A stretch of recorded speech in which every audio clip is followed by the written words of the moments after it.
El tema del día en La Tribu, La Tribu, La Tribu. Bueno, es el tema de hoy. Está aquí ya en vivo en nuestro estudio Ricardo Sosa. Ricardo es experto en criminología y seguridad. También en victimología, ya nos va a explicar también toda esta... ¿Qué significa? Sí, esta experiencia que tiene también. Te hemos visto, de hecho hoy estaba en la televisión temprano, por eso, bueno, convenimos que iba a venir después y aquí estamos recibiéndolo con mucho gusto. Ricardo, bienvenido a La Tribu, bienvenido a este espacio de la mañana. Buenos días, un fraterno saludo para todos los radioescuchas y cibernautas, que Dios les bendiga. Quiero agradecer esta oportunidad, esta bendición de poder estar compartiendo con ustedes como equipo. Desear que toda esta nueva etapa del programa sea de mayores logros, éxitos y bendiciones. 6 meses hoy justo. 6 meses Sí. de La Tribu, de la nueva temporada, de este espacio. Tú tenés también un conocimiento de los medios de comunicación. De hecho, tenés tu programa de televisión, has hecho radio. Hoy estuviste como panelista, Ricardo, temprano, como decía, en un programa. De hecho, también estás familiarizado con este tema de los medios de comunicación, aparte de la experiencia en los temas que dijimos.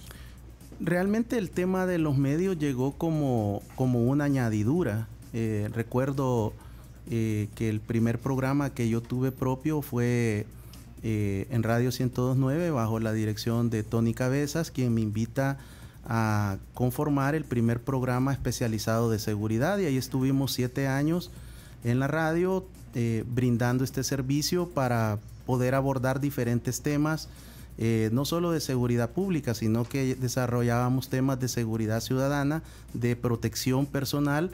Y fue una etapa muy bonita porque me permitió también redactar una cantidad de material, de procedimientos y de técnicas especiales para la defensa personal. Así que luego, pues Dios me abrió la puerta y pasé a televisión y radio con un programa en Grupo Órbita, en Órbita TV y Órbita FM, que se denominaba En la Mira con Ricardo Sosa. Y luego, desde hace 3 años, estoy en Canal 67, STV, donde tenemos un programa principalmente orientado a la prevención de la violencia, a posicionar la ciencia forense, la criminología, pero ustedes lo saben, pues que nuestro país vive también de la política, vive de temas de nuestro día a día en el país, y por eso invitamos también diferentes actores, protagonistas, para desarrollar un diálogo, una conversación conducida por un ciudadano a otro ciudadano. No soy periodista, ni pretendo serlo, sino que mi misión y es mi convicción es posicionar la prevención como el método estable, seguro y duradero para la prevención de cualquier tipo de violencia. Bueno, de hecho, el chino me dijo, vamos a hacer un casting, ¿no? A Ricardo, pero, así que ya te estoy adelantando que el chino te tiene aquí en observación. Gracias de verdad por estar aquí. Lo cierto es que tenemos más de 30 años, Ricardo, más de 30 años estudiando e investigando los temas de seguridad. Espero que nos alcance el tiempo porque hay tantos puntos de vista, tantas aristas desde donde ver este tema.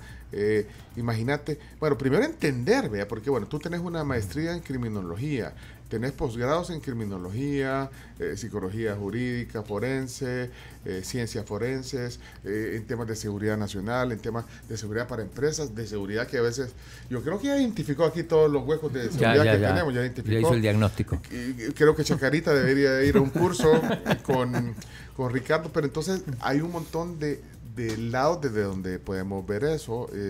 Al final, si lo vemos, digamos, en macro, el país, pues tenemos un problema de inseguridad, pues que no es un secreto. Entonces, desde ahí comienza, pero de ahí podemos irnos por un montón de lados también de la misma sociedad, de la violencia de la sociedad, que tiene que ver un poco con la psiquis colectiva, digamos, que genera comportamientos de violencia. Bueno, hay un montón de lados desde donde se puede ver. la prevención. Así que bueno, pero para que avancemos en esto, yo lo primero que quisiera que me dijeras qué es un criminólogo, porque dame una, digamos, para poner esto como en el contexto, decir que es la criminología como primer área de plática hoy aquí en el programa, Ricardo. La criminología es una ciencia que permite a través de un estudio sistemático y metodológico conocer la raíz de los problemas criminales delictivos de una sociedad, con el único objetivo principalmente de establecer políticas públicas de prevención. Las grandes 4 áreas de la criminología tradicionalmente se estudió al delincuente, ese fue los orígenes, la historia, los padres de la criminología centraron en el estudio fundamentados en el delincuente y se desarrollaron diferentes teorías fundamentadas en la morfología, en la fisionomía. Muchos de nosotros aplicaríamos ahora, de acuerdo a los maestros y a los fundadores de la criminología, bajo un perfil genético por nuestros rasgos físicos, por nuestra raza, por nuestra identidad, por nuestra fisonomía. La segunda área que estudia la criminología es el control social. Todo el aspecto de los delitos, cómo se mueve el crimen, el delito, la configuración situacional, la configuración geoespacial del delito, la morfología, la criminodinámica, que es cómo opera el delito, y la criminogénesis, que es cómo se inicia un delito. La tercera área es la victimología, el estudio de la víctima. La victimología forma parte de la criminología y nuestros precursores, los padres de la criminología, por supuesto que brindaron un aporte y un legado, pero también cometieron errores. Y es hasta después de la Segunda Guerra Mundial que surge la victimología, después de más de 6 millones de personas que fueron asesinadas en ese evento de la Segunda Guerra Mundial. Surge la victimología como una corriente estudiosa y científica de la víctima dentro de la criminología. Actualmente es una especialidad y hay muchos hombres y mujeres que se dedican directamente a estudiar la victimología. Y la cuarta área que estudia la criminología es la política de prevención de cualquier tipo de crimen o delito. La formulación de evidencia empírica a través de indicadores cualitativos y cuantitativos que le permitan a los tomadores de decisión de una nación acertar en la política del control del crimen y el delito.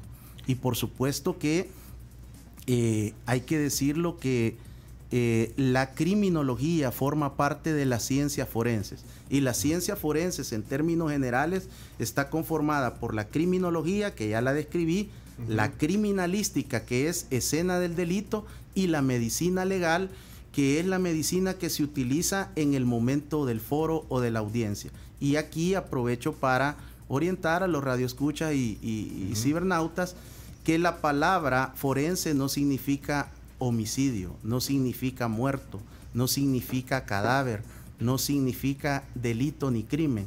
La palabra forense se deriva y se origina desde el momento cuando las vistas públicas eran desarrolladas en el foro romano, y la palabra forense viene de foro, útil al momento del foro o de la audiencia. Esto es como una clase, ¿no? No, pues eso le preguntamos que nos dé el contexto. Mira, digamos, para entender esto, no sé si has visto Mindhunter, la serie. Buenísima. De la serie. Fantástica.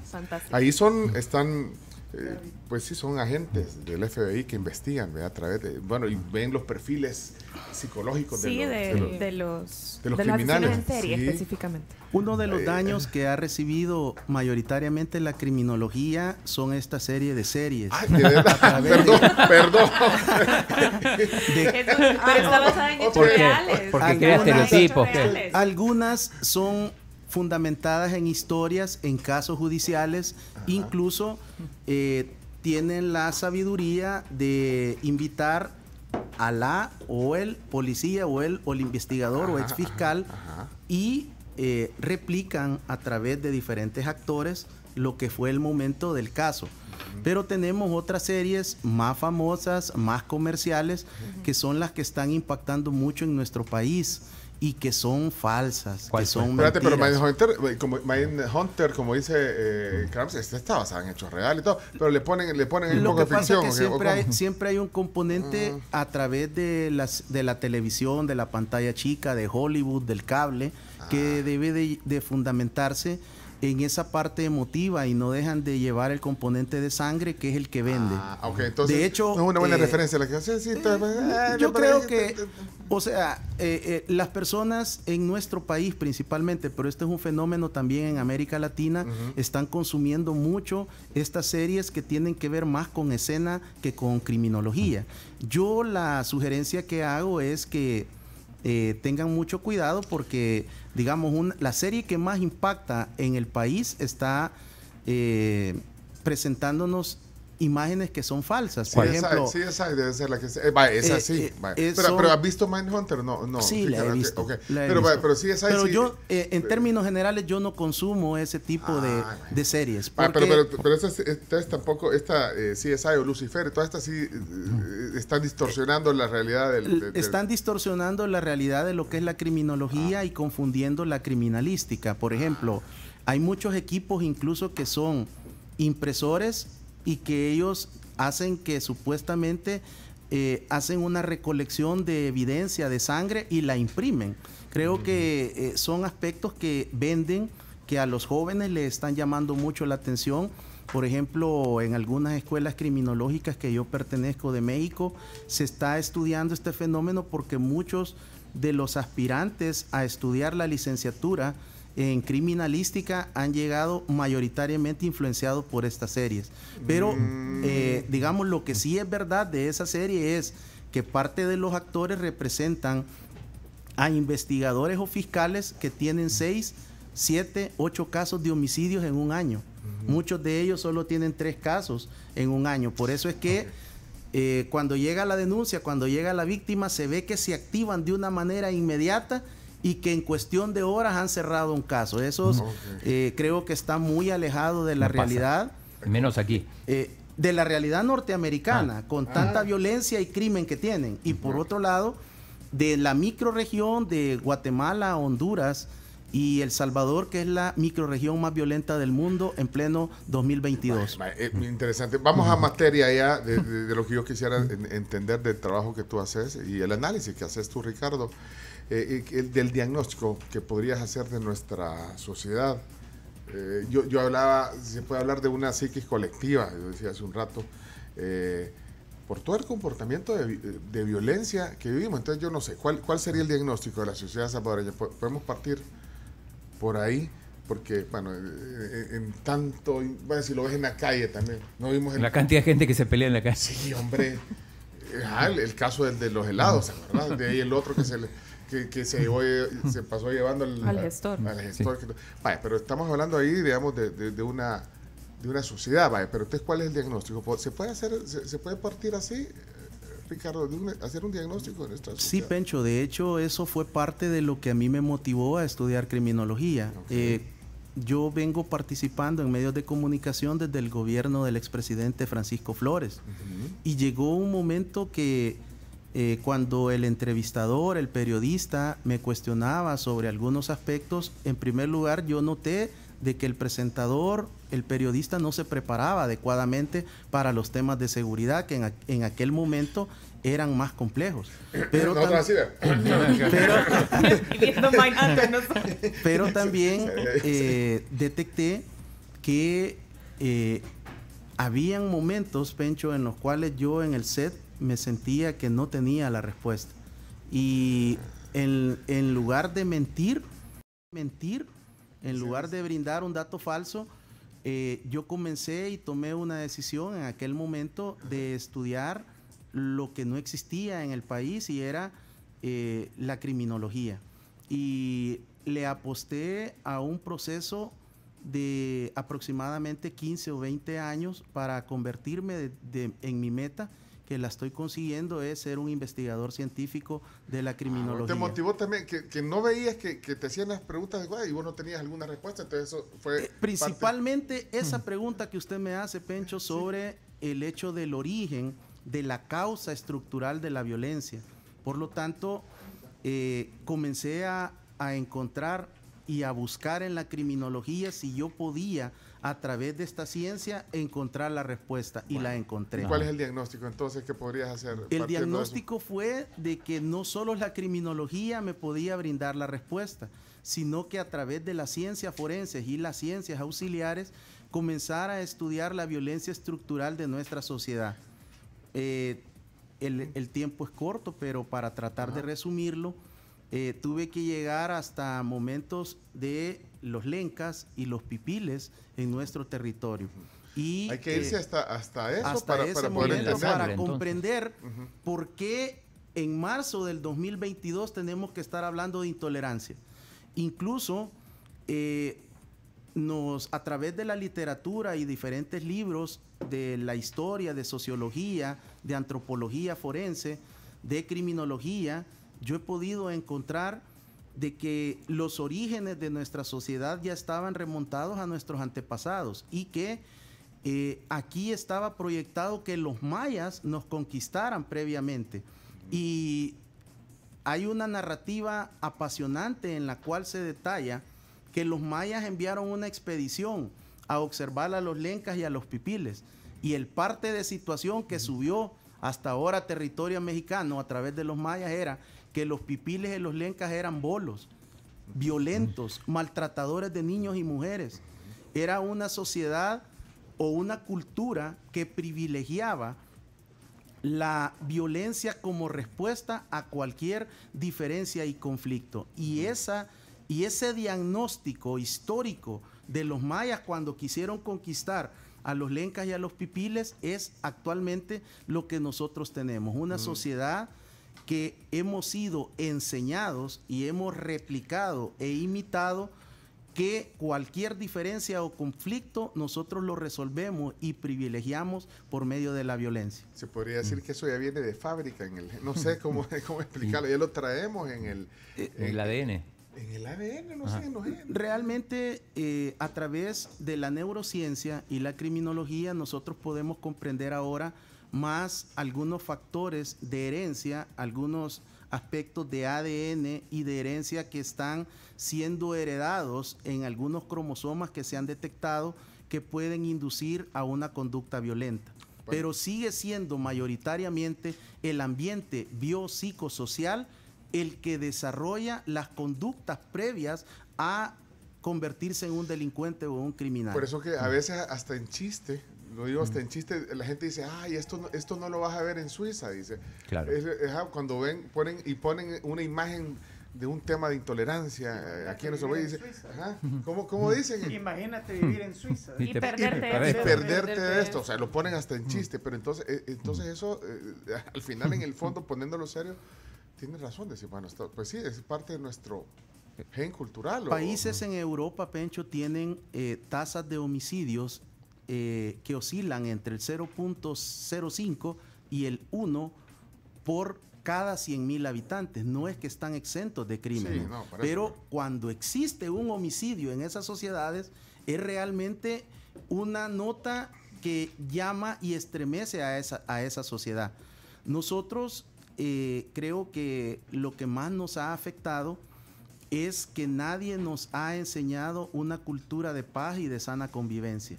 Y la criminología pretende establecer estas premisas para que los grandes tomadores de decisiones puedan establecer un modelo en el cual podamos desarrollar esta cultura de sana convivencia, de amor al prójimo, pero que lastimosamente nosotros observamos en los círculos de poder, en nuestra clase política, que son ellos los principales agresores verbales. Ahora, a través de las multiplataformas de redes sociales, los institutos políticos, sus dirigentes, hombres y mujeres, son los referentes de nuestra sociedad. Y si ellos cada mañana, tarde y noche en diferentes medios de comunicación incitan y motivan a la violencia, pues ¿qué podemos esperar Pues sí, nosotros? No ayudan, no. No me ayudan lo que estaba hablando de hoy temprano también. Pues las comisiones.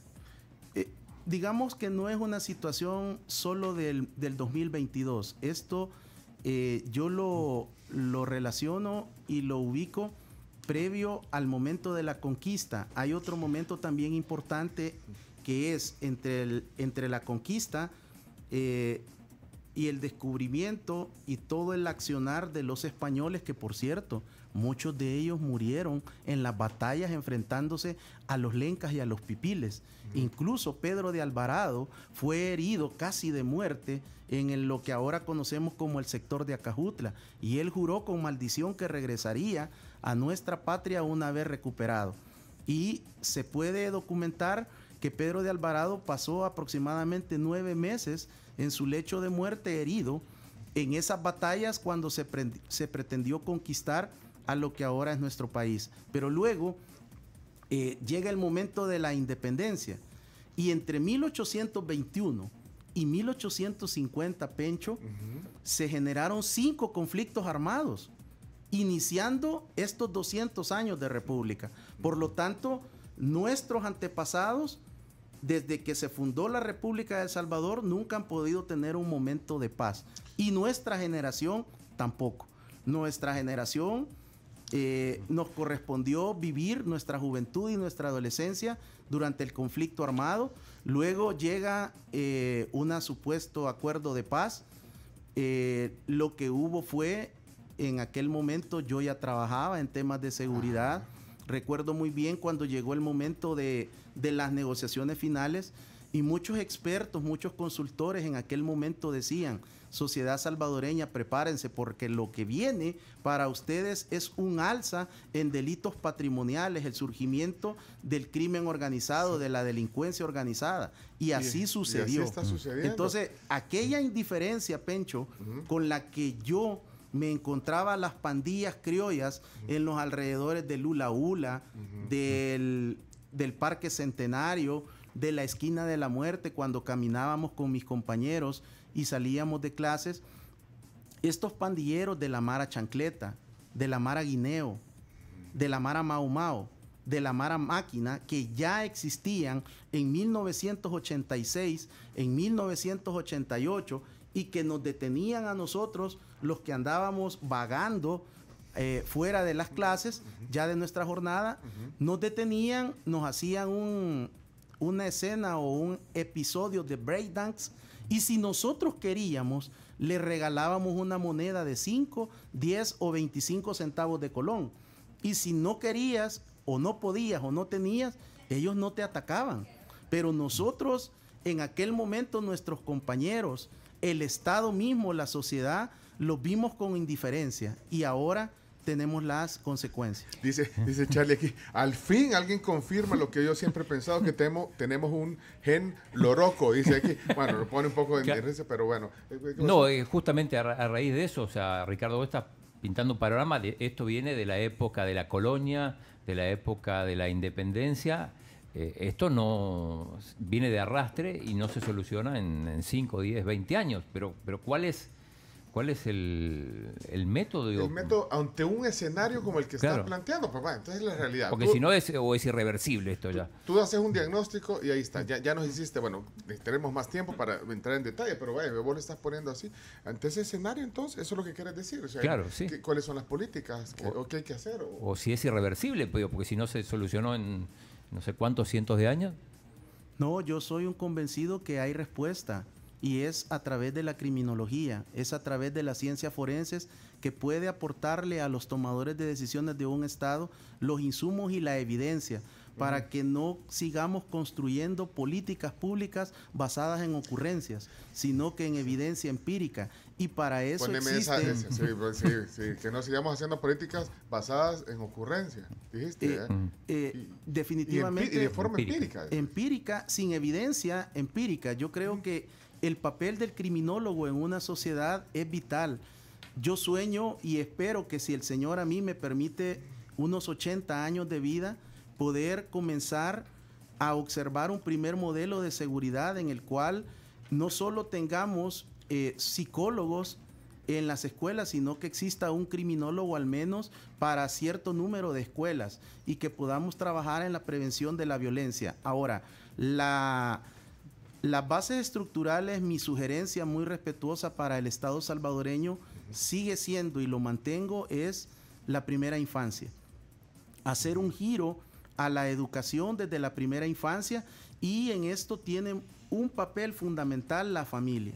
No podemos, como padres de familia, ausentarnos, hacernos los desentendidos y querer pretender que en la escuela, en la iglesia, el pastor, el sacerdote, los líderes espirituales van a ser los formadores cuando eso nos corresponde a nosotros como padres. Hay que luchar por la... Hoy decíamos, hermano, ¿y dónde están los papás? Los tatas. Sí, hay que erradicar y hay que trabajar mucho en la desintegración familiar. Sí. En este momento en El Salvador, en la última investigación que yo desarrollé, es que las uniones libres y los matrimonios duran menos de 3 años en El Salvador. Esto lo que genera es que hay niños y niñas que entre los 1 y los 3 años quedan con ausentismo principalmente del padre de familia. Y luego viene el gran componente estructural de la violencia. Y es que nosotros los hombres en El Salvador nos formamos a través del machismo y de la cultura patriarcal. Cuando nosotros no tenemos un padre o un adulto significativo, nosotros tenemos que ir a la calle a buscar al sabio, al gran maestro, al hombre, al niño, al joven que cumple los grandes roles de la identidad en nosotros los hombres, y que a través de la criminología se estudian, y son las figuras de lo que es el hombre guerrero, el hombre amante, el hombre sabio y el hombre romántico. ¿Cuál es el hombre amante? Estos 4 personalidades están presentes a través de la figura del machismo. Todos los hombres en El Salvador tenemos uno de estos 4 personajes que prevalece en nosotros. Algunos tenemos 2 y otros combinan 4. El guerrero es aquel hombre que resuelve todo a través de la violencia. Desde chiquito en la colonia fue conocido por golpearse, por agarrarse a patadas, por resolver todo a través de los golpes. Ese es tipo Andrés García. Que la vez pasada estaba oyendo un podcast de Andrés García. Un podcast el actor. El actor este era cabal, el guerrero. El hombre guerrero. O sea, que le decían algo y se en la cárcel pasaba desde chiquito, el matón y todo. Pero ese es una característica. Ese es el guerrero. El segundo, digamos, es el sabio. Es aquel amigo. Es el chino. Es el que sabe todo.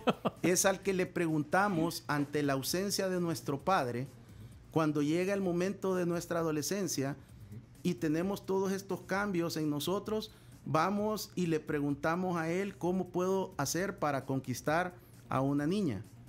¿Cómo puedo hacer para hablarle de amor a una jovencita en el colegio o en la escuela?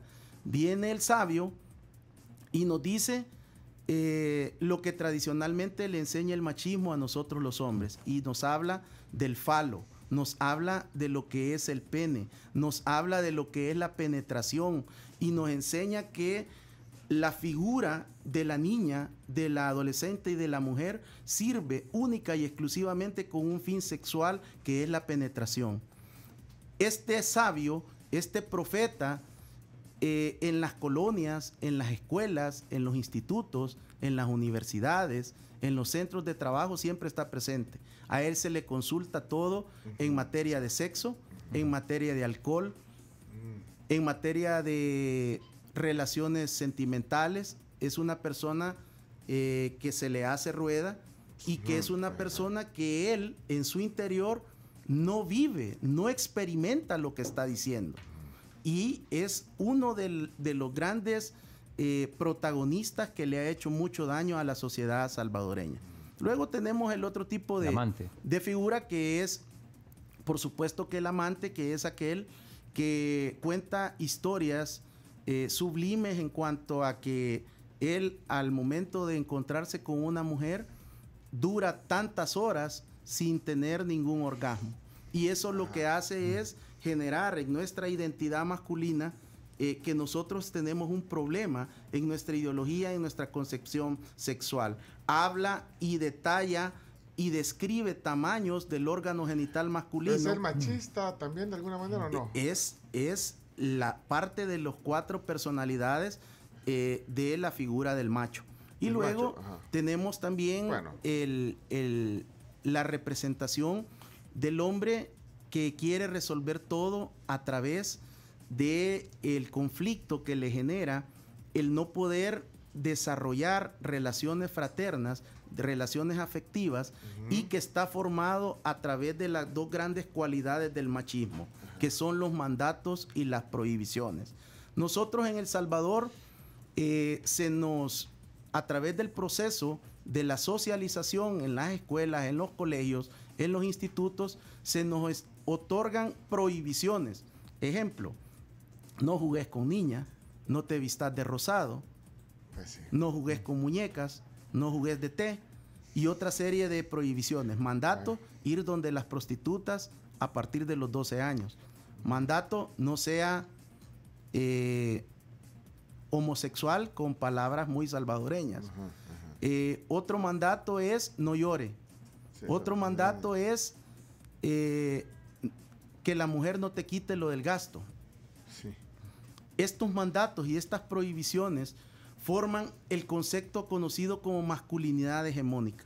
Bueno, Y con esta esas 4 masculinidad características que vos es la dijiste, que desarrolla el machismo y que forma el acto de intolerancia en la sociedad salvadoreña. ¿Y cuál es el resultado?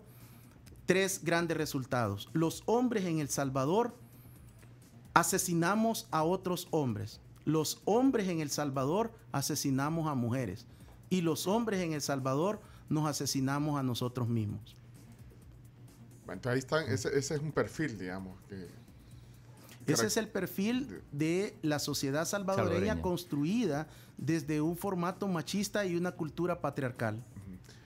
Y ahora eso... Eso pues, bueno, o sea, eso se combate en la familia. Pero retrocedamos 30 años. Eso por lo menos ha venido... O sea, sí está presente en nuestra sociedad, pero eso por lo menos ha venido cambiando. Que ya es algo. Hay avances, hay logros Sí. que creo que son importantes, mas no suficientes. Nosotros debemos de trascender a una cultura de lo que nosotros instruimos, capacitamos y adiestramos, conocidos como procesos de nuevas masculinidades. Y yo aprovecho para hacer la invitación y el llamado a toda la empresa privada, a todo el gobierno, a todas las autónomas, a todos los colegios, a los institutos que están escuchando o que van a escuchar después este programa, que yo estoy a la orden para facilitar estos cursos, Sí, para poder instruir y poder formar y trabajar desde la primera infancia esta erradicación de la conducta machista violenta, porque de lo contrario nosotros vamos a seguir maltratando mujeres, vamos a seguir asesinándolas, vamos a construir una cultura patriarcal sobre la cual, a pesar de los avances, a pesar de que tenemos una ley especial integral para una vida libre de violencia, han quedado vacíos jurídicos. No es suficiente, y la estabilidad y la erradicación de la violencia, de la expresión de machismo, de la violencia en términos generales, no se combate con ley ni con decreto. Se combate, desde mi opinión, con educación y con prevención desde la primera infancia. Bueno, entonces solo para recapitular, entonces 4 personalidades del macho, dijiste el guerrero, el sabio. El amante y el... Romántico, no. El sabio. Sabio, guerrero, el guerrero, romántico y el último. El guerrero. El amante. Sabio, romántico, guerrero y amante. Que Bueno, sí. los psicólogos estudian estos mismos 4 tipos de hombres, ellos lo resumen en lo que son los temperamentos: el flemático, el colérico, el sanguíneo y el melancólico. Estamos hablando prácticamente de lo mismo. Lo único que desde la psicología hay un estudio enfocado a través de todos los instrumentos y las herramientas que tienen ellos a través del estudio sistemático de la licenciatura en psicología. Nosotros hacemos un abordaje desde la criminología, desde la prevención de la violencia y por supuesto desde un enfoque de educación. Ricardo, entiendo tu anhelo, que decís que tú quisieras que realmente se construyera también unas políticas basadas en esto que estamos hablando, en la criminología. ¿Hay más criminólogos? ¿Hay más gente que podría sumar? Porque bueno, como dicen, una golondrina no hace verano. ¿Hay más gente que está formándose en esta área en nuestro país? ¿Las universidades le dan un potencial a esto? Las universidades, algunas están haciendo una contribución. Yo debo de honrar y destacar el trabajo de la Universidad Francisco Gavidia, de la Universidad Tecnológica, que continúan en este proceso, y es de reconocer que a pesar de la poca demanda que existe de estas especialidades, tienen poca demanda, porque realmente todavía no se puede vivir, no se puede obtener un empleo en el sistema judicial, no está la visión de contratar a un criminólogo y tampoco a un criminalista. Los criminalistas que nosotros tenemos en el sistema judicial son personas formadas en Fiscalía General de la República, en Policía Nacional Civil, y que ya la ley les atribuye la calidad de peritos expertos. Pero vaya, por ejemplo, no sé si ahorita hay un avance, bueno, está ¿cómo se llama? El Centro de Investigación Forense. El Instituto de Ciencias Forenses, pero eso que lo donaron los de la Fundación Warren Buffett. Ajá, el nuevo. Esa forma parte de la subdirección de la Policía Técnica Científica Forense, que se elevó a una subdirección, y el instituto es parte de la subdirección. Pero no es un avance. No, claro que es un avance. De hecho, en este momento es el Instituto de Ciencias Forenses mejor de América Latina. Vaya, pero entonces ya hay un enfoque. Entonces, en esto de la Lo que investigación pasa es que usted criminal. me preguntaba sobre la oportunidad de que se contrate en el sistema. Pero ahí no genera oportunidad de trabajo. Ahí están contratando diferentes especialidades que forman parte de las ciencias forenses. Se ha desarrollado un excelente trabajo por parte de la Policía Nacional Civil, de la Subdirección de Técnica Científica Forense, en poder conformar equipos multi e interdisciplinarios. Y que incluye criminólogos. Por eso te digo, entonces que se formen. Por eso te digo, ¿cuántos hay aquí? Porque es muy poco la formación que existe. Y el señor Karkash, porque yo con él hemos hablado de ese tema aquí, el del ESEN. Sí, el doctor. Pero el doctor Karkash en el ESEN... Sí, nunca no llegué al año en el que él te da clases, porque ya creo que te da en cuarto, te da inferencia, estadística. Él es criminólogo, pero se enfoca más a la estadística. Ha desarrollado un gran esfuerzo también en la Escuela Superior de Economía y Negocios, con diferentes cursos especializados, con convenios que ellos han firmado con universidades principalmente de los Estados Unidos de Norteamérica. Están haciendo un gran esfuerzo, pero todavía no existe la apuesta a una carrera de pregrado en ciencias forenses. Es más, yo lamento mucho que la Universidad Salvadoreña Alberto Maferrer cerró la maestría en ciencias forenses por lo mismo. Pero quizás porque no había demanda. O sea, no había demanda, pero entonces la apuesta debe de ser por la Universidad Nacional. Y yo he sugerido, he luchado, he batallado en diferentes administraciones porque la Universidad Nacional funde la primera licenciatura en ciencias forenses, para que no solo sean los profesionales de la medicina que luego adquieren la especialidad en medicina legal y forense y que desarrollan su especialización en el Instituto de Medicina Legal.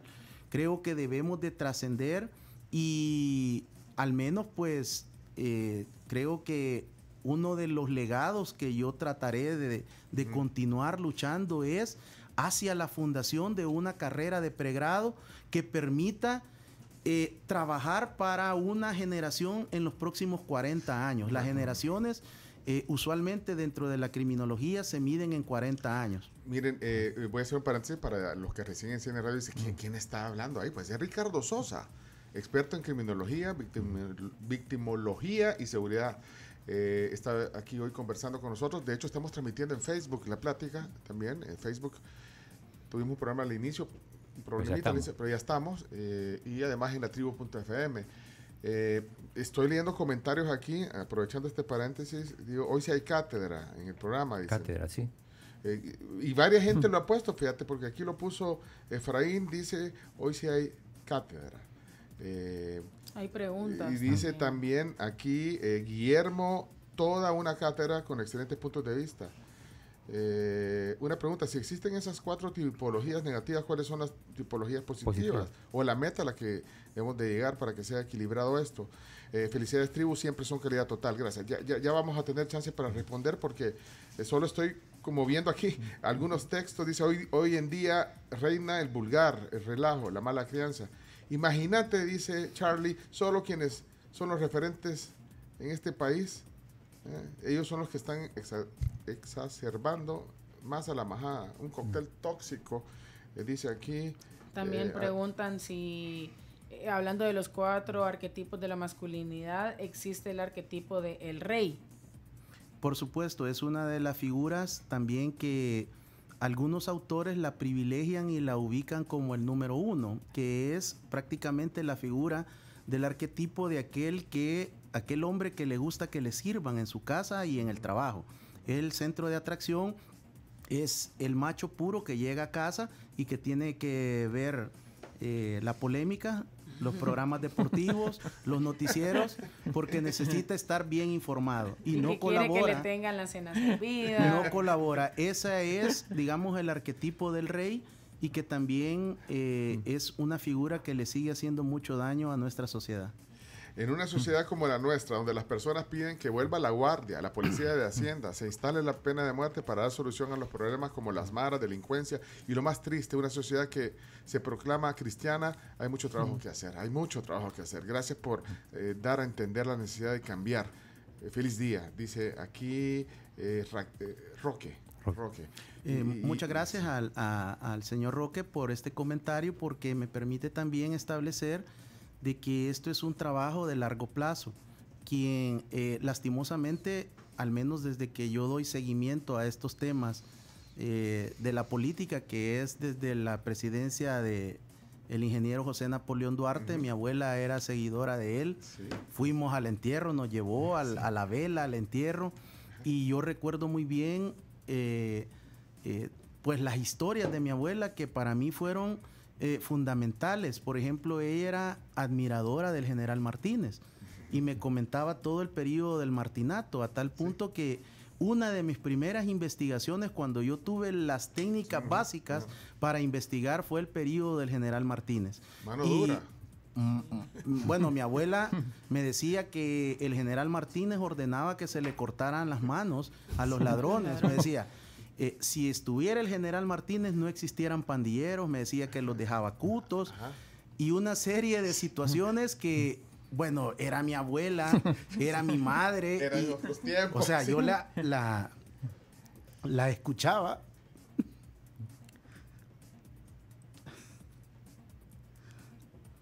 A mi abuela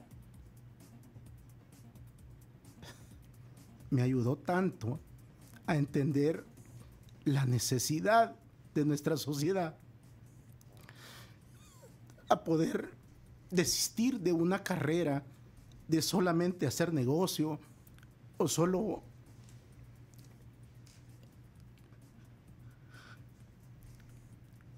preocuparnos por estudiar o por acumular algún título académico. Mi abuela sembró en mí la necesidad de no olvidarnos de nuestros orígenes. Yo me crié en la colonia Guatemala y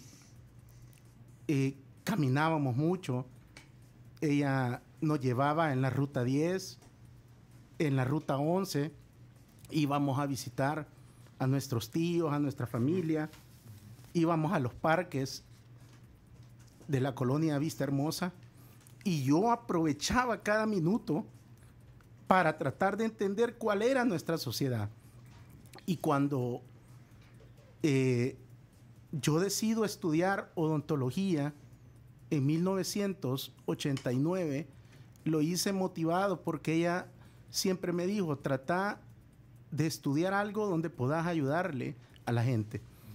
No pude terminar mi carrera, me retiré en último año porque no contaba con el dinero para poderla pagar y no desistí y mi abuela falleció a los 96 años y yo pude llegar donde ella y decirle con amor, abuelita, no era cierto lo que usted decía del general Martínez. No era cierto. Lo descubrí, lo investigué y puedo decirle de que en el periodo del Martinato la tasa de homicidios en El Salvador oscilaba entre 80 y 85 homicidios por cada 100,000 habitantes. Es falso la expectativa y la leyenda que durante el periodo del general Martínez El Salvador fue más seguro. La criminología me permitió encontrar una serie de falencias y no solo eso, durante ese periodo se dio la masacre más horrenda de América Latina en Izalco. Pero ese recuerdo que tenés de tu abuela, aparte de lo emotivo y que te despierta la emotividad, yo te entiendo, pero también te inspiró, fíjate. Sí. Al final te inspiró. Y pido disculpas ahí por la emoción, pero sí, pero nunca me había pasado. Pero, sí, pues sí, pero es que estás recordando a tu abuela y de verdad que eso... Sí, es un gran legado, Marta Cristina Ortiz. Pero es que también lo que te transmitió. Yo sí. Bueno, de verdad, yo me conmueve también oírlo porque...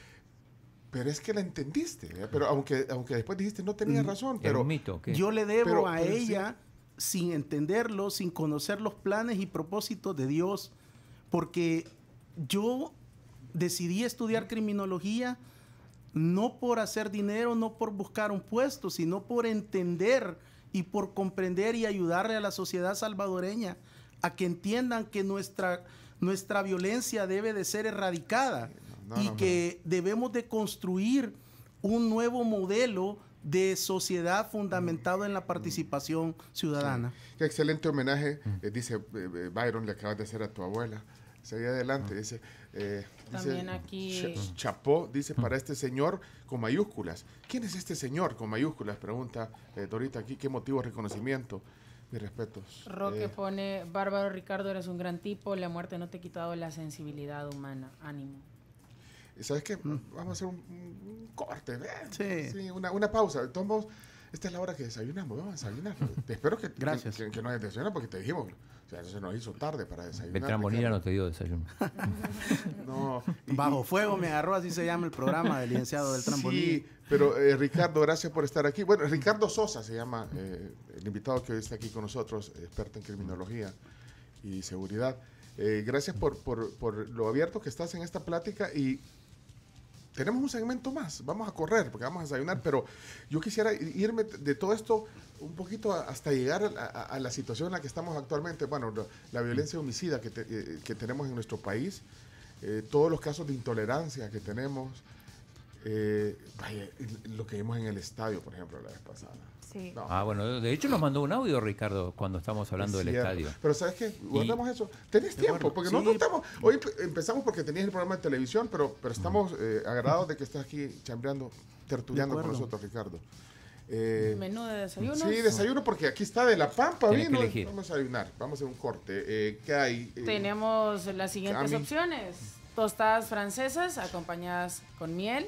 También tenemos pancakes acompañados con su respectiva miel. Para que elijas, Ricardo. O sea, tostadas, pancakes. Pancakes, yogurt también con granola granola. con fruta.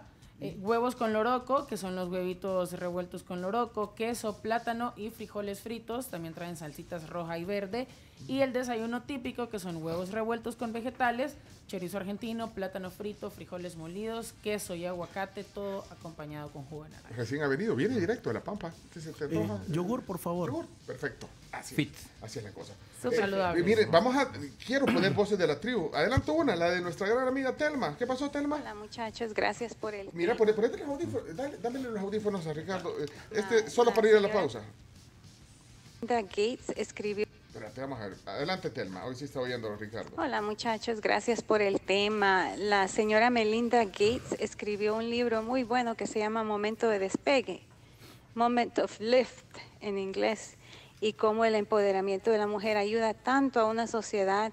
Y ella estudió tanto las sociedades africanas como, por ejemplo, sociedades desarrolladas como Noruega, Finlandia. Y dice cómo la diferencia, ¿verdad?, al final de la productividad de un país, porque la mujer que es empoderada produce más, la sociedad se beneficia más que la mujer que es aplastada, como en África, por ejemplo. Imagínense, y en Finlandia más o menos contribuyen lo mismo las mujeres y los hombres a lo que es la sociedad. Bueno, es muy interesante ese libro y gracias por el tema, porque en nuestro país tenemos mucho todavía que crecer. Y pues yo vivo otra historia, ¿no? Donde estoy, donde vivo, donde la voz de la mujer la respetan tanto y se aprecia, y ojalá el país siga avanzando, que es mi sueño, que siga adelante. Gracias. Telma, esos son adelantos de Voces de la Tribu. Hola, buenos días, la tribu. Saludos al invitado. Un tema bien interesante, no solo en El Salvador, sino que en general América Latina tiene el mismo comportamiento de machismo, de abuso, de maltrato al género femenino.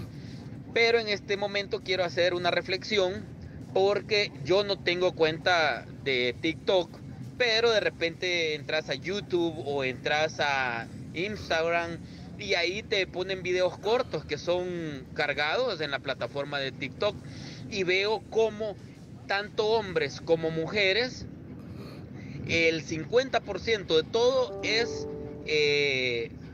un abuso psicológico a la mujer. Incluso la misma mujer sirve de medio para que se fomente, y no me van a dejar mentir que ustedes, si han visto videos en TikTok, la mayoría son de desnudos, de bailes exóticos, y muchos tienen humor, ¿verdad? Pero la mayoría tienen ese mensaje de machismo, ese mensaje de que la mujer es un objeto sexual, y ese mensaje en donde reina y manda el hombre. Entonces quiero dejar este tema en la mesa para que me hagan sus comentarios y pues opinen también sobre eso. Ya regresamos. Somos la tribu FM. Cuando las deudas hay que pagar, pero la quincena no te va a alcanzar. Cuando el estrés del problemón se convierte en retorcijón, toma Spasmofin, porque Spasmofin a los espasmos psicólicos les pone fin. Spasmofin es de Rodin. En caso de duda, consulte a su médico o farmacéutico. Lea cuidadosamente las indicaciones del empaque. Disfruta el superverano todos los días en la despensa de Don Juan. Refresco gaseoso Coca-Cola 1250 ml. 2 por $1.75. Búscalos también en línea. La despensa de Don Juan. Somos parte de tu vida. Hola, mi nombre es Tania y soy ahorradora compulsiva. En mi negocio siempre ando apagando las luces y... ¡ay! Si tan solo alguien reconociera mi esfuerzo. Premiamos a los negocios que ahorran. Por eso llegó Ahorromanía da Vivienda. Reciba un número electrónico por cada $1,000 incrementados en sus cuentas corrientes o de ahorro PYME y participe en el sorteo de grandes premios para su empresa. Son 2 ganadores de iPad, 2 ganadores de iPhone y 2 ganadores de motocicletas. Da Vivienda. Depósitos garantizados por IGD de conformidad a lo regulado por la Ley de Bancos. En Banco Agrícola queremos que tengas la tranquilidad de pagar tus impuestos desde donde quieras. Ahora puedes hacerlo de forma fácil, rápida y segura utilizando el NPE de tu mandamiento en eBanca Empresarial y eBanca Personas, Banca Móvil, agencias, cajeros automáticos y más. O paga en ventanillas del Ministerio de Hacienda hasta en 12 cuotas sin comisiones con tus tarjetas de crédito Banco Agrícola. Paga tus impuestos desde donde quieras con Banco Agrícola. Última fecha de pago 2 de mayo de 2022. Expo vivienda en Construexpo 2022. La oportunidad de comprar casa o apartamento nuevo con tasas de intereses especiales, buscar financiamiento o aprobación de créditos para vivienda. Del 23 al 26 de marzo en el Hotel Crown Plaza, atendiendo todas las medidas de bioseguridad para que llegues con confianza. Para más información, ingresa a feriaconstruexpo.com. Construexpo 2022. Sin construcción no hay progreso. Te invita Casalco. Descubre la nueva Mitsubishi Expander Cross. 7 pasajeros, pantalla de 6,8 pulgadas, cámara de retroceso y asientos de cuero. Una SUV que lo tiene todo. Desde $23,990 masiva. Expander Cross se adapta a tus aventuras. Excel, pasión en movimiento. Juguetón dice, verano activado. Llévate la diversión donde quiera que vayas. Pelotas, piscinas, inflables, bicicletas, patines, juegos de mesa. Visítanos o compra hoy en juguetón.com.sb y pásala activado todo el verano. Promoción válida del 10 de marzo al 17 de abril o hasta agotar existencias. Restricciones aplican. Para un día sin tos, para la gripe efectivo y sin mocosera, para la gripe efectivo. Para un día sin alergia, para la gripe efectivo. Al día y para la noche, para la gripe efectivo. Para un día sin dolor, para la gripe efectivo. Y para la garganta, para la gripe efectivo. Y cuando vayas a dormir, prueba para la gripe noche efectivo. Duermes bien y despiertas mejor. Alivio rápido para todos los síntomas de la gripe. Para la gripe efectivo, consulta a tu médico. Lee detenidamente las indicaciones en el empaque. Disfruta el superverano todos los días en la despensa de Don Juan. Detergente en polvo Sedex, variedad 1.5 kilos, 2 por $5.40. Búscalos también en línea. La despensa de Don Juan, somos parte de tu vida. Slim NASA, de venta en Walmart y en farmacias de prestigio. En Super Selectos te apoyamos todo el año para que ahorres más, porque tenemos 365 oportunidades para que aproveches grandes ofertas, descuentos increíbles y precios bajos en los productos que más necesitas. En tu Super te damos 365 días de ahorro para que cuides de los tuyos, ahorrando siempre. Super Selectos, tu Super. Si además del sopón te recetaste el plato del chicharrón. Cuando el exceso del almuerzón se convierte en retorcijón, toma Espasmofin, porque Espasmofin a los espasmos psicólicos les pone fin. Espasmofin es de Rodin. En caso de duda, consulte a su médico o farmacéutico. Lea cuidadosamente las indicaciones del empaque. Ay, de mí, llorona, llorona. La gripe me enfermaba. Ay, de mí, llorona, yo. Que esta canción y la gripe no te pongan llorona. Mejor toma Virogrip. Virogrip alivia todos los síntomas de la gripe, incluyendo la tos. Virogrip AM, que no produce sueño. Y Virogrip PM, que ayuda a conciliar el sueño. Virogrip, un producto calidad Vijosa. Lea detenidamente las instrucciones del empaque. Consulte a su médico. Slim NASA es fibra dietética natural, a base de linaza canadiense, avena, trigo, nopal en polvo y aloe vera. Todo 100% natural. ¡Dulce María! ¡No lo puedo creer! ¡Eres tú! Sí, soy yo. Bienvenidos. La fiesta se está poniendo buenísima.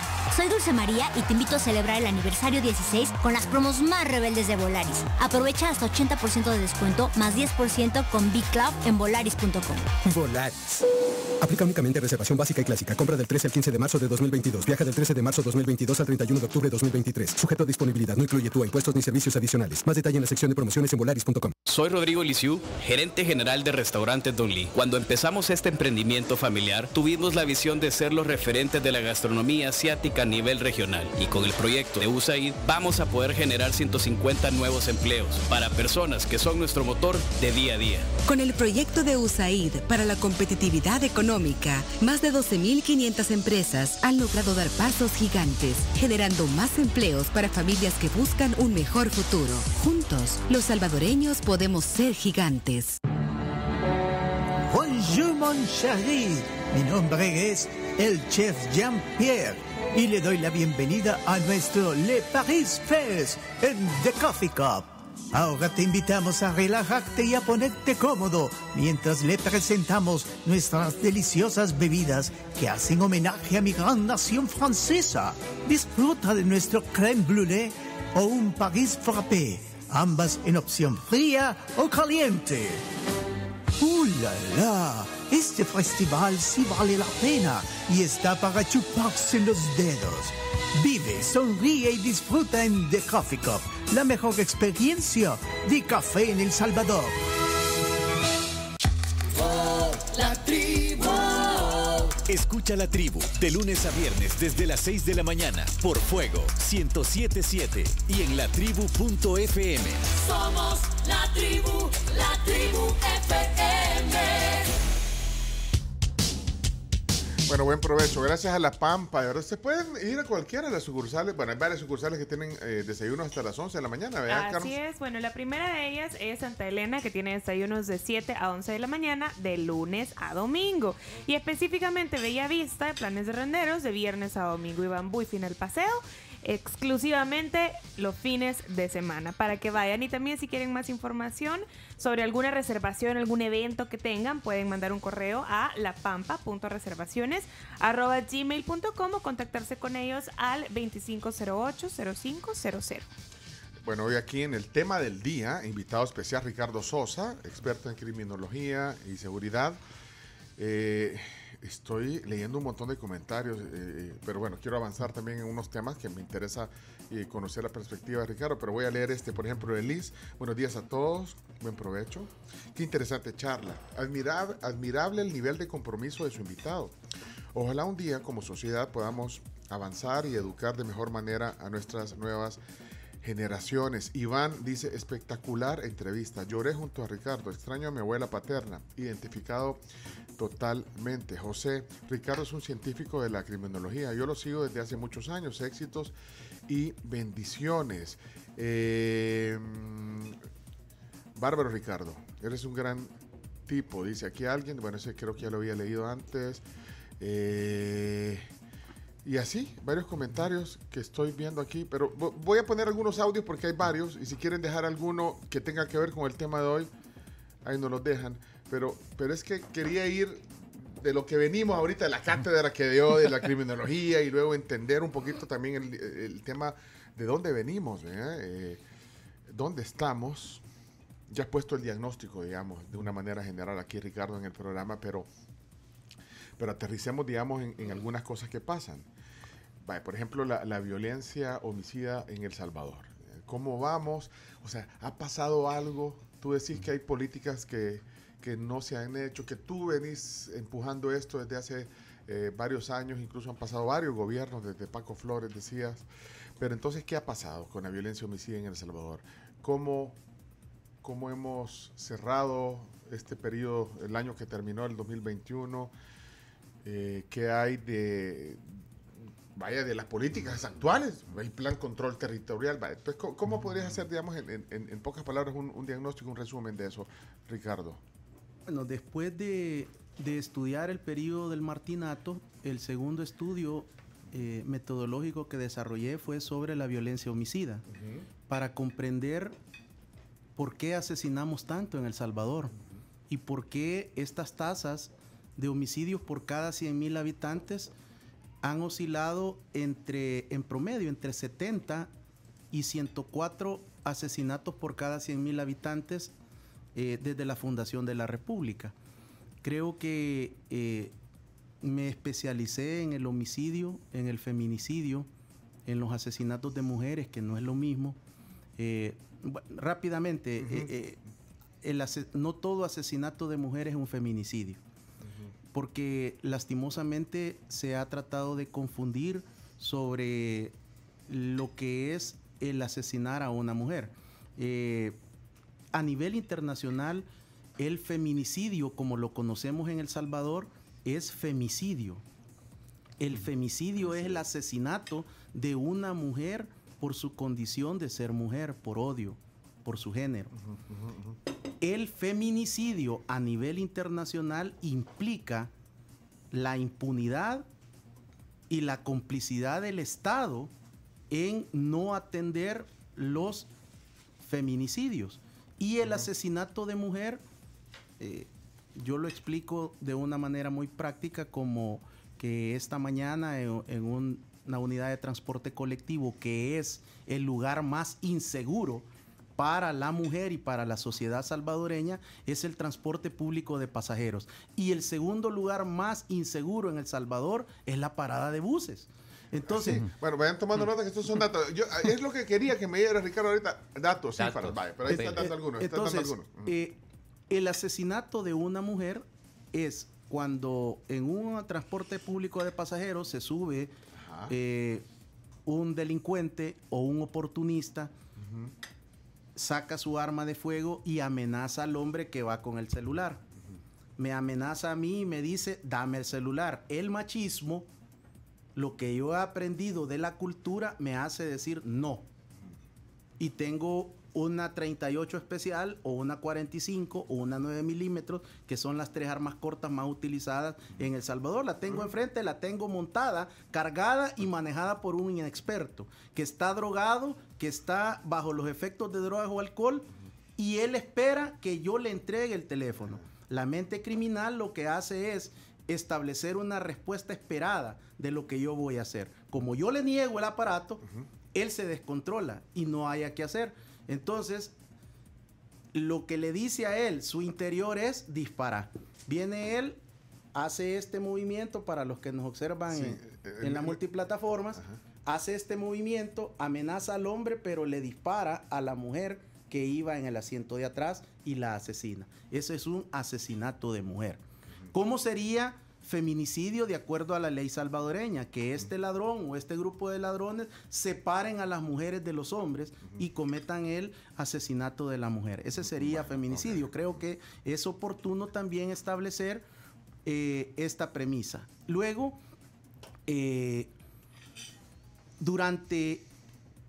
Mira, espérate, solo quiero entender, ¿se ha confundido en El Salvador el concepto de feminicidio? Sí, hay confusión, hay un mal manejo de parte de medios de comunicación, de periodistas, de influencers, de analistas, porque estudiar todo el enfoque de género y la violencia contra las mujeres es una especialidad. Entonces, creo que aquí se pretendió en aquel momento tratar de resolver las causas estructurales de la violencia contra la mujer solo a través de la Ley Especial Integral para una vida libre de violencia, que es un buen instrumento, pero no es suficiente. Y es más, desde el 2011 a la fecha necesita una actualización de aspectos que quedaron en vacíos jurídicos. Luego, en cuanto a la violencia homicida, he levantado una base de datos aproximadamente desde 1932, 1935 en cuanto a violencia homicida.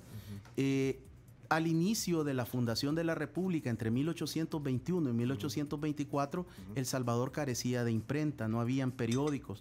Por lo tanto, hay una porción de la historia que no la puedo documentar, pero nada me hace presumir que éramos más seguros y menos violentos, porque durante 1821 y 1850 se registraron 5 conflictos armados.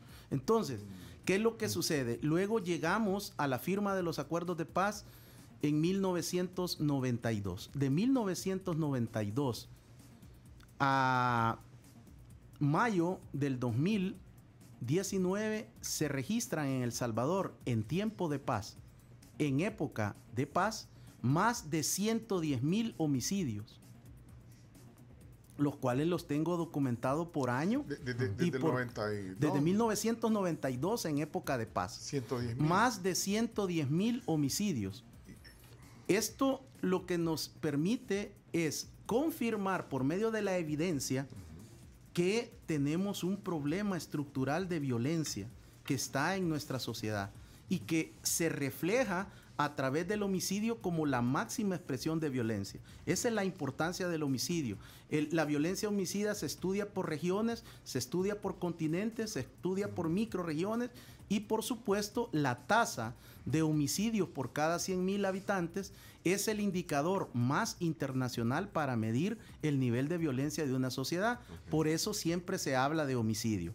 En la actualidad, a su pregunta, el 31 de mayo del 2019, el último día del expresidente de la República, Salvador Sánchez Serén, el promedio de violencia homicida era de 9.2 homicidios diarios. Tanto del 1 de enero al 31 de mayo del 2019 como todo el año 2018. Fue 9.2. Bueno, y ahora entra, digamos, el nuevo gobierno, las nuevas autoridades del Gabinete de Seguridad Ampliado, que incluye la Fiscalía, y hasta el día de ayer, hasta la medianoche, el promedio de violencia homicida es de 2.6 homicidios diarios. Espérate, de 9 bajó a 2. De 9.2 a 2.6 homicidios diarios hasta ayer. Ha habido incluso días, bueno, de hecho las mismas autoridades ponen ahí, siempre, sí, 0 homicidios, comparan, nunca había pasado en no sé en cuántos años. De hecho, tú pones también en tus cuentas de Twitter esos datos, los divulgas. El presidente a veces retoma tus ahora, pero es que ha pasado porque es una baja sensible, significativa, viéndolo estadísticamente. Sí, el promedio diario del mes de marzo es 2.6 y el promedio anual del 1 de enero al 15 de marzo es 2.7. ¿Y el del 2021? El del 2021 cerró con 3.1. Por eso, ¿2020 qué quieren para atrás? El 2020 es 3.6. Y entonces, ¿Y a qué se atribuye eso? No, ¿y qué conclusión puedes sacar tú de esto? Desde mi punto de vista y fundamentado en la evidencia, a través del dato país que se conforma en El Salvador, es el único país en el mundo que también tenemos la mesa técnica operativa que está conformado por los expertos, por los técnicos de la Policía Nacional Civil, de la Fiscalía General de la República y del Instituto de Medicina Legal, que se hace una actualización, una revisión durante las primeras 2 semanas del siguiente mes, se revisa el mes anterior y se consolida y se valida, porque siempre existen algunas atenuantes sobre el delito de homicidio. Una de las situaciones que más se ha registrado en el presente siglo en nuestro país son los desmembramientos y los descuartizamientos. Esos son los términos criminológicos cuando una persona es seccionada en 4 partes o una de sus partes es cortada. Por eso es que ese es el término criminológico. Esto lo que hace es que existe una clasificación de un manual de criminalística internacional en el cual, de acuerdo a la sección del cuerpo que es localizada en un territorio o en un municipio o en un departamento, cómo se clasifica. Y ese es parte del trabajo de la mesa técnica. Ejemplo, en Guatemala no existe este instrumento técnico de validación. En Guatemala los restos humanos no se consideran dentro de la estadística oficial, porque de acuerdo al planteamiento de lo que es la norma internacional de la violencia homicida, existen características para poder clasificar la violencia homicida. Creo que el trabajo de las instituciones, Fiscalía General de la República, Policía Nacional Civil, con el acompañamiento invaluable de la Fuerza Armada, han generado nuevos dispositivos que están trabajando de una manera más especializada, utilizando desde mi punto de vista técnicas de investigación criminológica policial, porque hay una especialidad criminológica para las policías en el mundo. Entonces, quiero entender, entonces, ¿crees que ha habido más eficiencia incluso en la recopilación de la información? Estoy convencido de que hay una mayor eficiencia, hay una mayor efectividad, por lo que estás diciendo. Hay un mejor despliegue táctico, estratégico, operativo, que obviamente pues no puedo compartir esa opinión porque estamos al aire pues con algunos aspectos que son de una visión de un experto de cómo observo estos dispositivos que pudieran ser escuchados por personas que no divulgar alguna información táctica de la información que hay que estudiar, porque lo que la ciudadanía debemos de conocer son las grandes líneas estratégicas de un Estado. Vale, pero entonces, para concluir, entonces tiene que ver con el, no sé, pues se llama Plan Control Territorial, pero tiene que ver entonces estos índices que tú decís han bajado, imagínate, 7 puntos prácticamente. Con ese plan, con la estrategia que está utilizando el Gabinete de Seguridad Ampliado, porque el año pasado, con la llegada del ministro de Justicia y Seguridad, el licenciado Gustavo Villatoro, se decidió sabiamente, en mi opinión, incorporar al fiscal general, a la fiscalía como institución, al gabinete de seguridad, y ahora ellos están siendo parte de las reuniones estratégicas. ¿Tú no sos parte de esto? O sea, No, es decir, no. tu opinión es meramente técnica. No, es desde afuera. Acordate que, bueno, que estamos hablando, aquí estamos en una sociedad que va a decir, miren lo que es. No. O sea, y la gente va a decir, Lo que pero pasa- tú no participas en esto. No, sí, y yo igual estos análisis los he venido desarrollando desde el gobierno del expresidente Flores. Y así como informé que en un tan solo día, en agosto del 2015, hubo 54 homicidios en El Salvador, así tengo que digitar cuando hay 0. Ajá, Así entonces- tengo que informarlo. Ahora, a través de mis redes sociales, yo brindo un aporte ciudadano de facilitar la lectura de cifras técnicas que a la población no le interesa conocerlas de esa manera. Entonces, lo que hacemos es publicar diferentes datos ya más entendibles para que los cibernautas puedan generarse su propia opinión de acuerdo a las cifras. O sea que tú estás simplemente poniendo los datos como son desde tu punto de vista técnico. Siempre digamos. lo he hecho y siempre he apoyado el trabajo de las instituciones, porque la Policía Nacional Civil no ha sido ni del expresidente Alfredo Félix Cristiani, ni de ninguno de los que le siguieron. La Policía Nacional Civil es mía, es nuestra y es de todos. Y debemos de cuidarla y valorarla. Siempre he apoyado a la Fuerza Armada de El Salvador porque hace un trabajo extraordinario en beneficio de la población. Lo que pasa es que la cultura de seguridad nacional ha sido muy poco difundida y mucha gente siguen pensando en el soldado que solo ha sido preparado, según ellos, para disparar o para trabajar con un fusil. Mira. Los miembros de la Fuerza Armada tienen una formación más especializada y, digamos, un actor bastante invisible es la Fiscalía General de la República, que no se menciona, pero son hombres y mujeres que están trabajando las 24 horas, que no reciben mayores incrementos en sus ingresos y que desarrollan una labor extraordinaria no solo en la investigación, sino en el sostenimiento de los casos en sede judicial. Mira, ¿hay alguna incidencia, bueno, aparte de las investigaciones periodísticas de una supuesta tregua con las pandillas, bueno, que se ha venido hablando desde el gobierno de Funes, el gobierno anterior, este gobierno, incluso, como te digo, aparte de estas investigaciones periodísticas, ¿tú crees que hay indicios para pensar eso?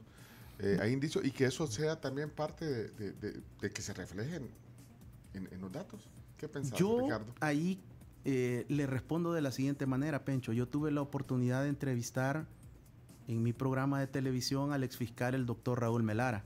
Y en la última entrevista en su despacho, durante el año 2021, pues él fue categórico y contundente en adjudicarse también los logros del Plan Control Territorial.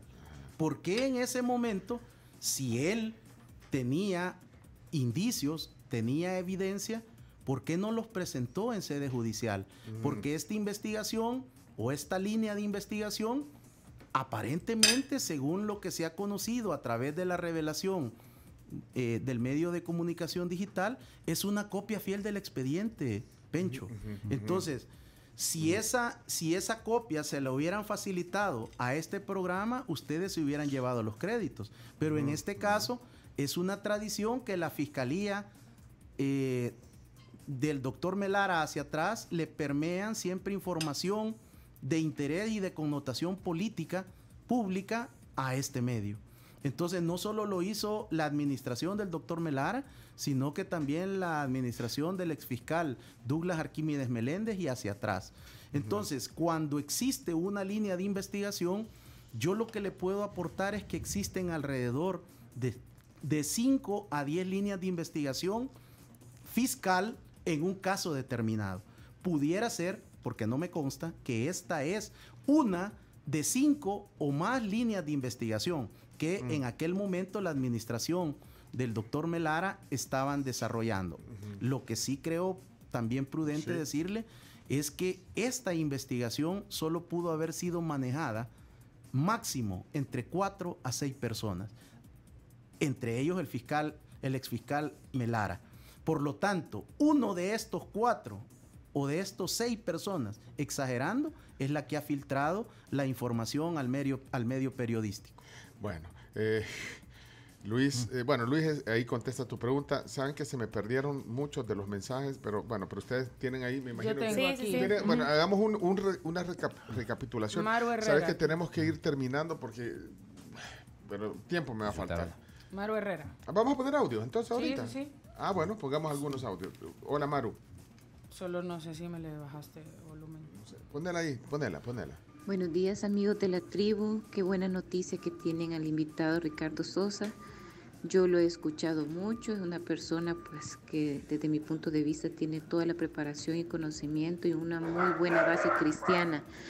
Ojalá pudieran repetir nuevamente una entrevista como esta para que los que les seguimos y escuchamos podamos estar atentos. Gracias, feliz día. Bueno, miren. Me gustaría saber qué concepto tiene con el tema de las desapariciones. Bueno, ahí era Maru. Rapidito, si hay alguna opinión sobre la pregunta que hacía. El tema de la desaparición forzada de personas ha sido motivo de presentación de tesis académica de mi parte y he ganado concursos a nivel internacional en algunas escuelas criminológicas porque llegué a descubrir el origen de la desaparición forzada en América Latina, que es 1932 en El Salvador. Luego, en 1960, aparece en Guatemala ya como práctica y modelo criminal. Luego, en 1962, surge nuevamente El Salvador ya con evidencia histórica de la desaparición de personas. Y luego, entre 1960 y 1970, se incorpora la modalidad de desaparecer personas vinculadas a sindicatos, a actores políticos, opositores, combinados entre estructuras de los extintos cuerpos de seguridad, los denominados escuadrones de la muerte y la formación de lo que ahora es la extinta guerrilla. Cuando llega el momento del proceso que se da con el expresidente Mauricio Funes Cartagena, en una entrevista de televisión, en ese momento, durante esos 15 meses que duró ese proceso, que él le denominó proceso de pacificación, estaba en una entrevista con el periodista Carlos Toledo, y él me preguntó en Canal 33 sobre el tema de los desaparecidos. De hecho, yo se lo había expuesto y él aceptó llevarlo a televisión por primera vez. Y ante la pregunta del periodista Carlos Toledo, yo tuve un momento de conflicto en esa oportunidad. Entonces, comienzo a investigar el tema de los desaparecidos de la actualidad, por crimen organizado, por pandillas y por persona particular. Y descubro que la evidencia en sede fiscal estaba desde el año 2010 y en policía desde el año 2011. Del 1 de enero del 2010 al 31 de mayo del 2019 se registra en El Salvador 32.403 denuncias de personas desaparecidas. Esto son el periodo de los dos gobiernos del FMLN sin incorporarles el dato del 1 de junio al 31 de diciembre del 2009. Por lo tanto, en la década anterior, el promedio de denuncias de personas desaparecidas en El Salvador fue de 9.2, de acuerdo al dato que yo levanté de Policía Nacional Civil y Fiscalía General de la República. Y es más, fui a encontrar al Instituto de Medicina Legal avisos que no son denuncias de otro grupo de personas que no están en la parte estadística. ¿Cómo estamos en este momento? Perdón, Ricardo, todos estos datos los sabes de memoria. Digo, porque no lo estás leyendo en ningún lado. ¿Cómo te acuerdas? Bueno, es mi trabajo. Creo que el trabajo de investigación propia, el no fundamentarme en la opinión de nadie que sale en radio o en televisión, me permite a mí hablar con propiedad, y es un compromiso con la audiencia, porque esto es un servicio ciudadano, es un aporte. Posiblemente a algunas personas no les gusten las cifras, a otros sí, pero mi labor es facilitar. Y cada quien toma su decisión. Mira, hablando de eso que están diciendo, a algunos no les gusta, porque estoy viendo un par de comentarios que van en esta línea y dicen, ya se arruinó la entrevista, es porque apoya la farsa del gobierno con el plan control territorial. Ya eso es una falacia. Hay gente que un par de comentarios he visto así, todo iba bien, hasta que dice que apoya el plan control territorial. ¿Estás acostumbrado a eso? Porque me imagino que en las redes sociales siempre te lo tiran, pero ahorita estoy leyendo. Eso es en todos los medios, y realmente eso ha hecho hecho que yo baje mi participación porque a mí no me interesa generar ningún tipo de polémica. Yo tengo toda una trayectoria construida a nivel nacional, pero también internacional. Estoy exponiendo ya en congresos mundiales de criminología, en congresos iberoamericanos, es decir... es lo que hablábamos también hace un la rato. misma violencia que tiene la sociedad y la falta de intolerancia. Es que eso es lo que iba a decir. Entonces a veces no puedes quedar bien con todo, ¿vea? Porque decís algo que está bien, bueno, entonces solo te oyen esa parte, no oyen la otra parte. En los gobiernos anteriores, en los últimos 2 gobiernos, los que retuiteaban, los que compartían mis evidencias, mis investigaciones, mis editoriales, eran los de la oposición política. Entonces, porque no le favorecía a los gobiernos del FMLN, pero yo estoy alejado de la vida política partidaria, no me interesa, nunca he participado ni participaré porque no, esa es mi ruta. Insisto, mi camino está bien marcado a través de la investigación científica y finalizar mi doctorado. Pero aprovechaba leer esos comentarios para que, bueno, lo aclararas.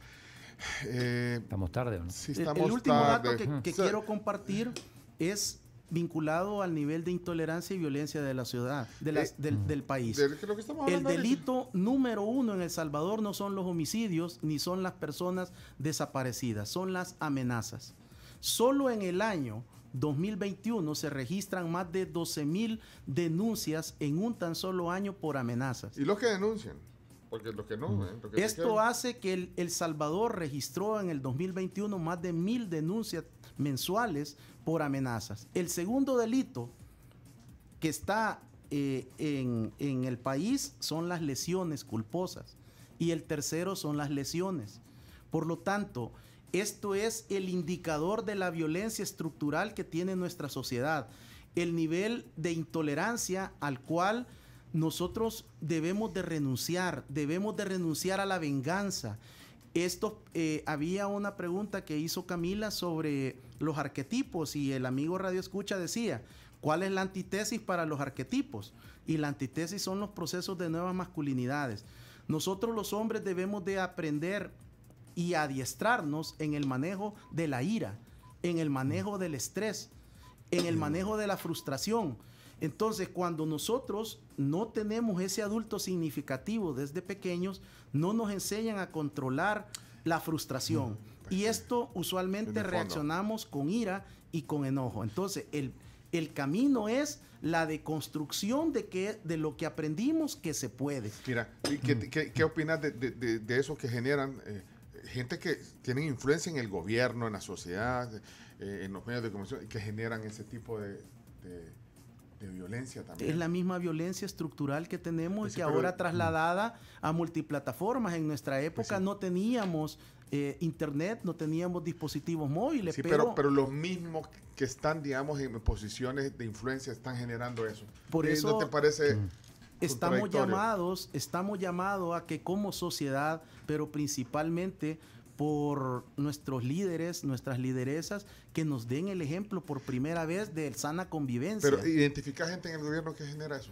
Hay a todo nivel, porque esta violencia es estructural y no se puede etiquetar solo con No, te pregunto, pero son los que deberían dar el ejemplo, ¿o no? También nosotros como los medios de comunicación, gente como vos que tiene, o sea, pero es que bueno, yo creo que no nos va a quedar tiempo para yo veo eso, mucho en el programa de ustedes que en Facebook se genera mucha violencia a diario. No, pues la gente se... No, pues que ahí... Y desarrollan su propio programa con una serie de calificativos, de desprestigio que no le abona al país. Entonces, si nosotros no estamos recibiendo de parte de nuestros líderes, de nuestras lideresas, este ejemplo, hagámoslo nosotros, bueno, podemos hacerlo. Pero gritémoslo que pues sí, que dejen de hacerlo. Mira, yo quería hablar del tema digamos, de hasta dónde puede llegar lo que veíamos, la violencia en la calle, en los estadios, pero ya no vamos a... Uy, yo quería preguntarle, que sea rapidito, el caso que pasó ayer, muy comentado en redes sociales, de esta estudiante de medicina que por bullying se suicidó. Por carga también, sí. Por carga. Bueno, yo he estudiado el tema del suicidio. De hecho, hay una especialidad que es la suicidología. Yo actualmente soy el representante de El Salvador ante la Red Mundial de Suicidología y he venido trabajando solo por más de 10 años este tema. Ustedes lo pueden buscar en mis redes sociales. Ustedes ingresan a mi cuenta de Twitter, @JRicardoSosa en este momento. Sí. Lo primero que está allí es un mensaje de prevención del suicidio. Yo desarrollé y disculpen que les moleste quizás, pero debo de honrar a Grupo El Urbano, que me ayudó a través de las 16 pantallas LED que ellos tienen como empresa a desarrollar la primera campaña nacional de prevención del suicidio.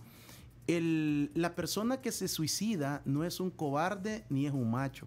Es una persona que tenía diferentes problemáticas que no pudo manejar.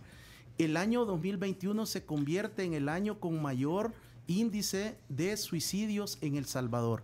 Y esto, en mi opinión, tiene una repercusión grave de las consecuencias de la pandemia, del confinamiento y de diferentes pérdidas que como sociedad hemos experimentado. Pérdida de trabajo. Ese es para un programa completo. Aparte. Es que de verdad es que tantos temas que yo quisiera que abordemos. Sí, creo que les animo a que podamos abordar solo el tema del suicidio, porque la manera más práctica en la cual nosotros instruimos alrededor del mundo en la red es combatiendo los mitos que hay sobre el suicidio. Bueno, tengo el tema de la violencia, de la intolerancia en la calle, lo que vimos en el estadio. Yo no sé qué hay detrás de eso, pero... Bueno, en el estadio, en el fútbol salvadoreño, es el involucramiento y la infiltración del crimen organizado y de las pandillas en el fútbol. Pero detenga. Sí.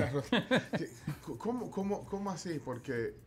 Este es un tema... No es un tema de la pasión. No. La pasión, de la rivalidad de los equipos. El crimen organizado y las pandillas llegaron al fútbol latinoamericano hace muchos años y llegaron a El Salvador.